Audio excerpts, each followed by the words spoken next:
নমস্কার বন্ধুরা, আশা করি আপনারা সকলে ভালো আছেন, সুস্থ আছেন। স্বাদের শহরের একটি নতুন শর্টস ভিডিওই আপনাদের সকলকে স্বাগত জানাই। আমার আজকের ডিশটি একটু আলাদা, কারণ এটি করতে কোনো রকম ওভেন, আগুনের কাছে যাওয়া, ইন্ডাকশনের ঝামেলা ছাড়াই করা যাবে। আমি এখানে ধনেপাতাগুলোকে কেটে ভালো করে পরিষ্কার করে মিক্সারের জারের মধ্যে দিয়ে নিয়েছি।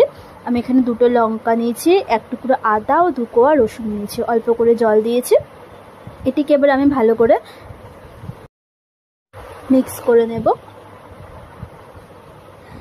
এই ডিশটি ভাত, রুটি, পরোটার সাথে তো ভালো লাগে, তাছাড়া যে কোনো রকম ভাজাভুজির সাথে খেতে অসাধারণ লাগে। আমার তো খুবই ভালো লাগে, আপনাদের কেমন লাগে জানাবেন। শীতকালে ডিশটি আমাদের বাড়িতে অনেক বেশি হয়। দেখুন, আমি 1 চামচ নুন, অল্প করে কাঁচা সর্ষের তেল, 1 টুকরো লেবু মিশিয়ে নিয়েছি। যদি আপনারা এটাকে চাটনি হিসেবে ব্যবহার করেন তাহলে পরে লেবুর রসটা আরও 2-3 চামচ আপনারা ব্যবহার করতে পারেন, মিশিয়ে নিতে পারেন, তাতে করে এটা আরও চটপটা, আরও মজাদার হয়। আমার ভিডিওগুলো যদি আপনাদের ভালো লাগে তাহলে আমার চ্যানেলটি অবশ্যই সাবস্ক্রাইব করবেন, লাইক, কমেন্ট, শেয়ার করবেন। নমস্কার।